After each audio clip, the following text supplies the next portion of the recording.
Hello and welcome to this video about the Everyday Enchantment Death card.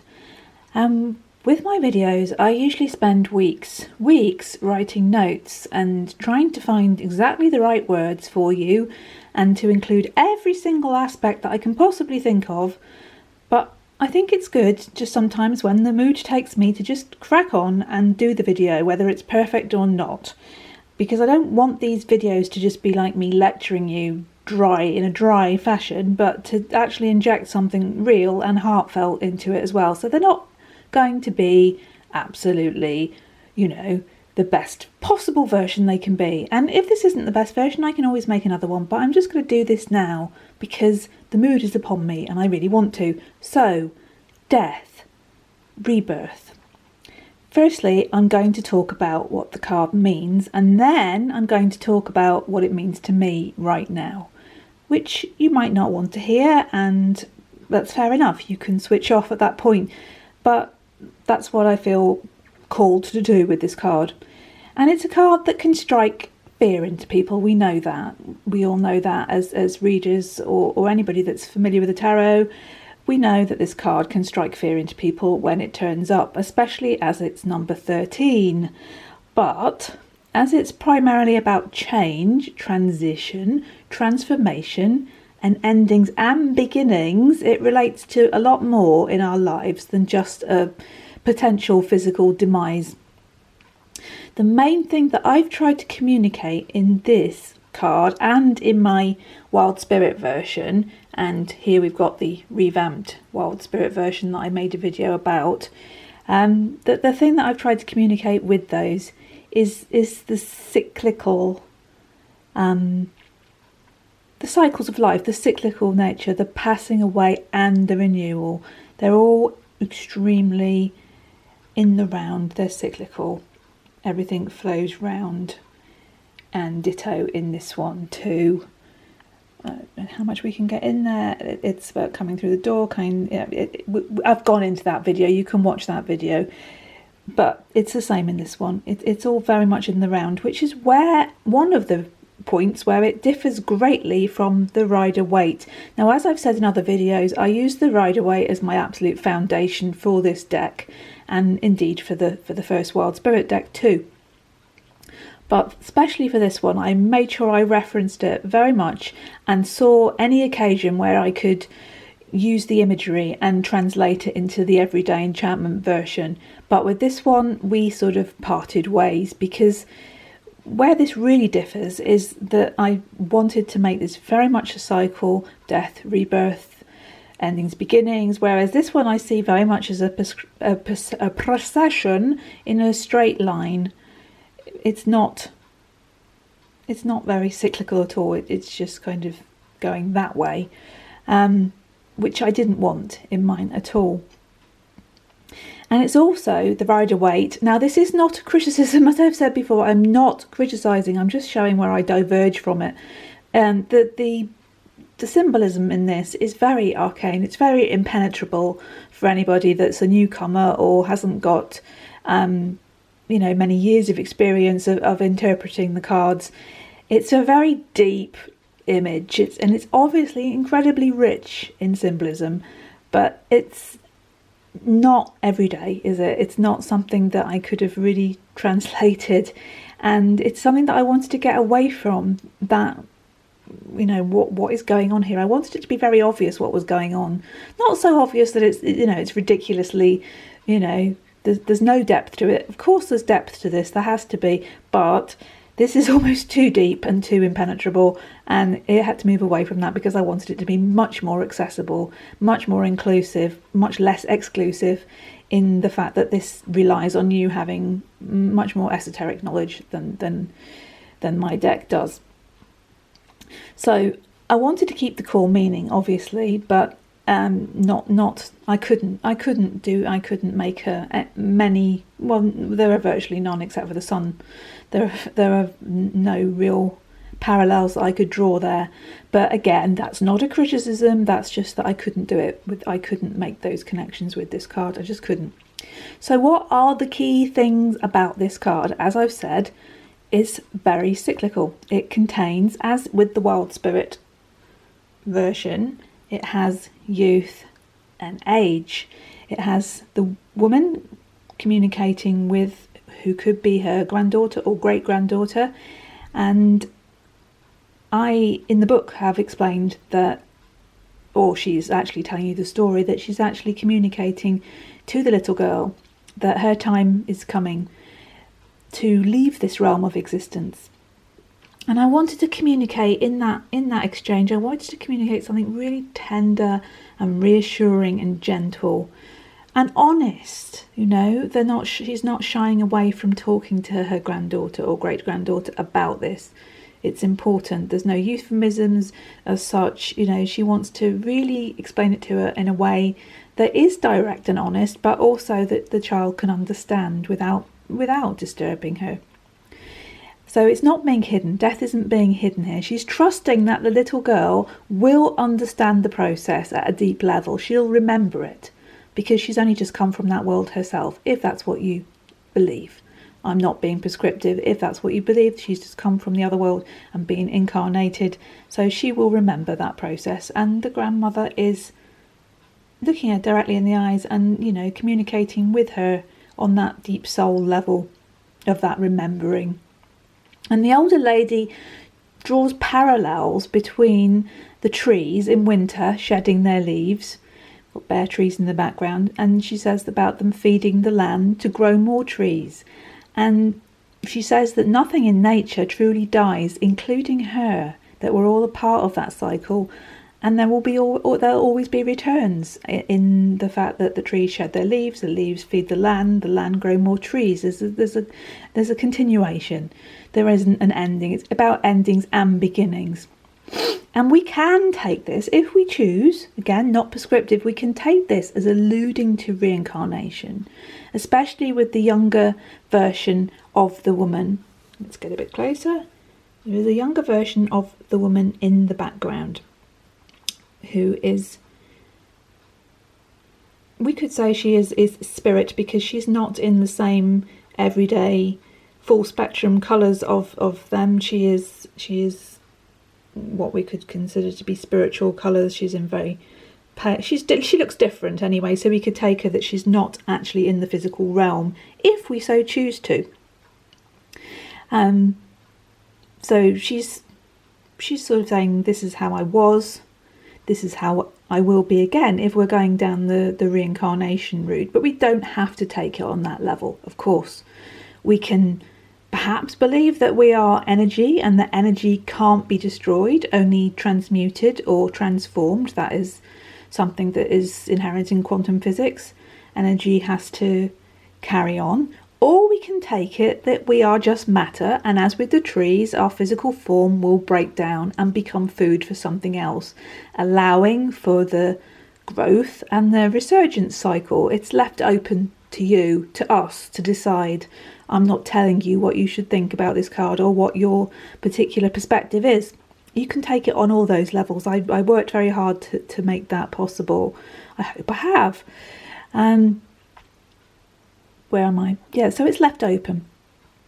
And the woman also defies convention because she's got, the top half of her looks relatively sort of sober and maybe what we'd expect her to be wearing, but she's wearing these particularly funky purple Wellingtons on her feet, which are almost childlike.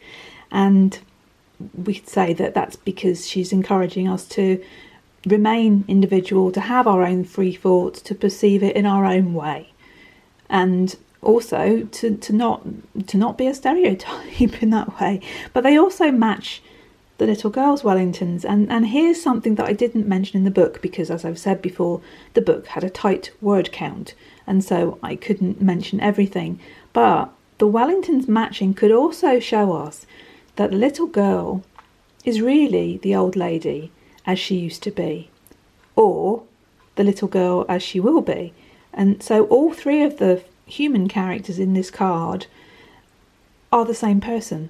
It could be a conversation between their past and future selves, their future selves, their past selves. It could be one person having that experience. I hope I'm getting that across. Am I?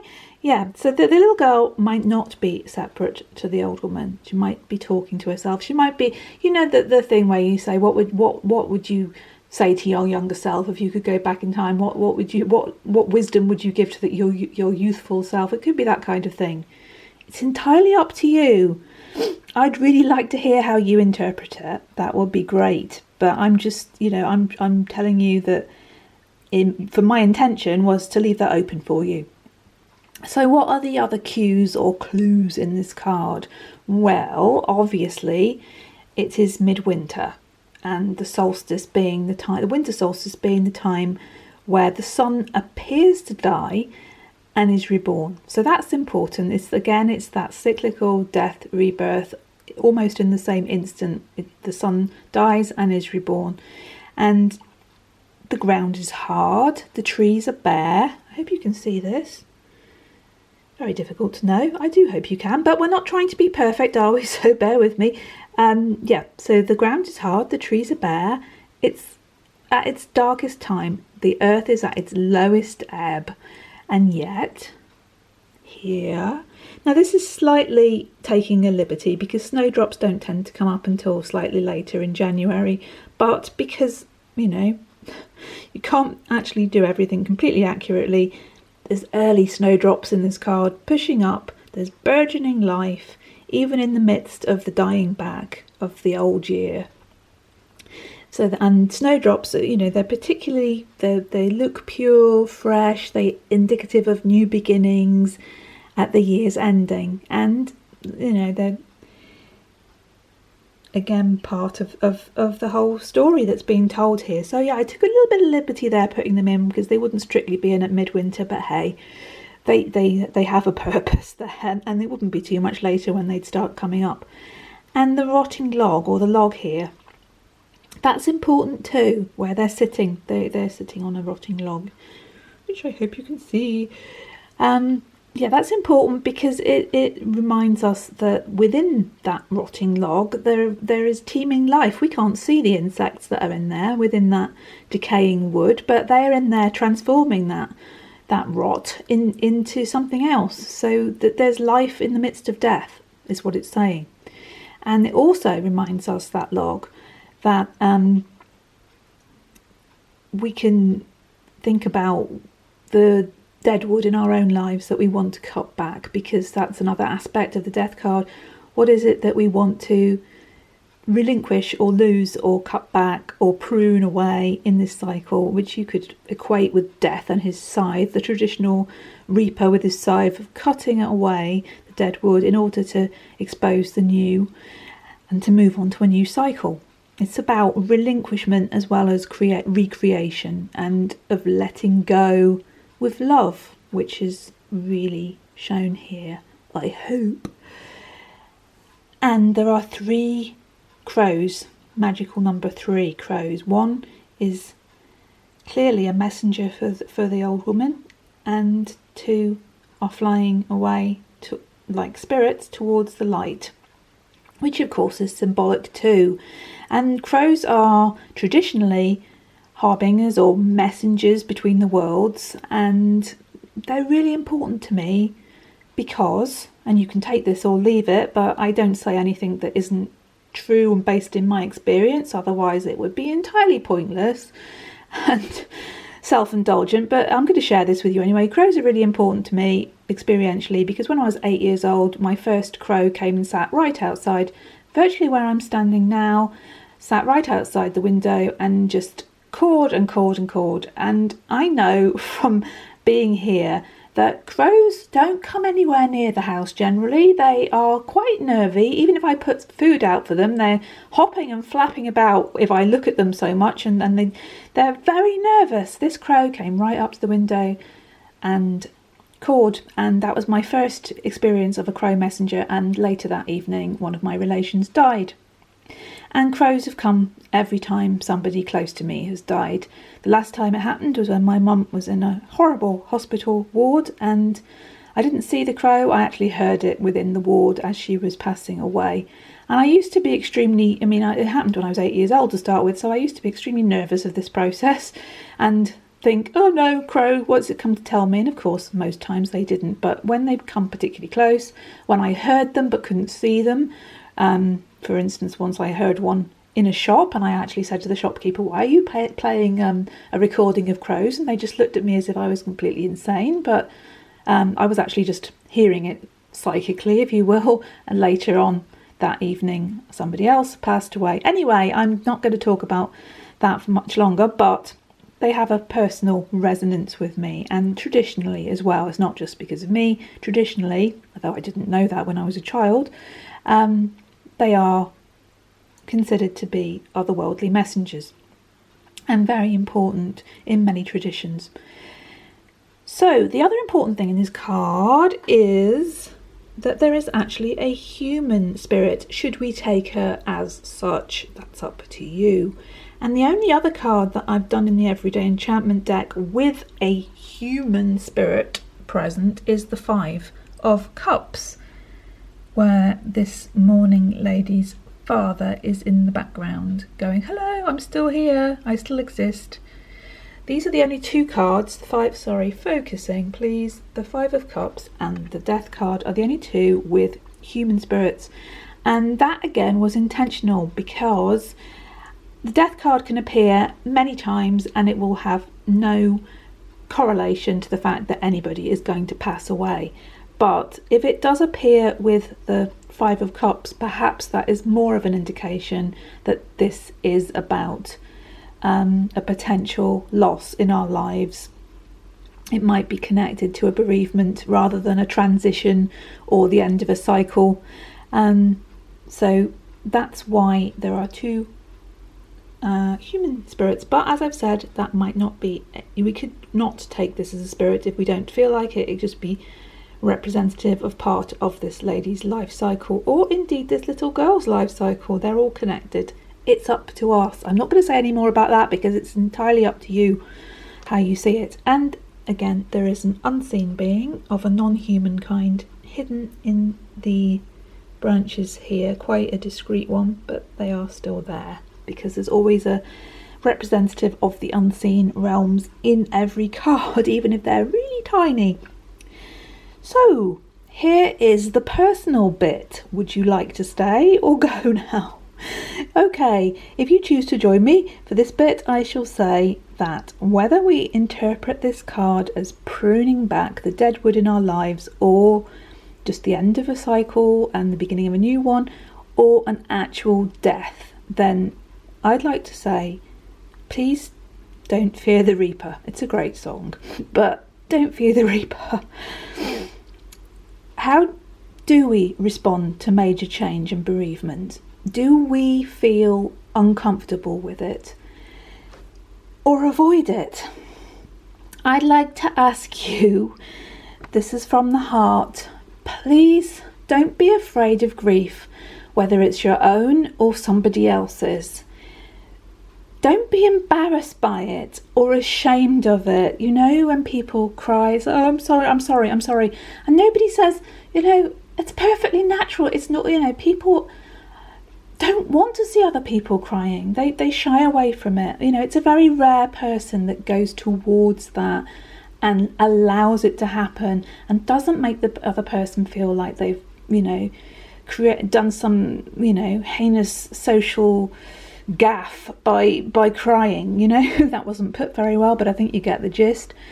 It's not something to be ashamed of. We just want to push it aside because it's so damn uncomfortable. And I'm sorry I'm moving the camera around, but I'm going to have to because I'm just getting a bit passionate here.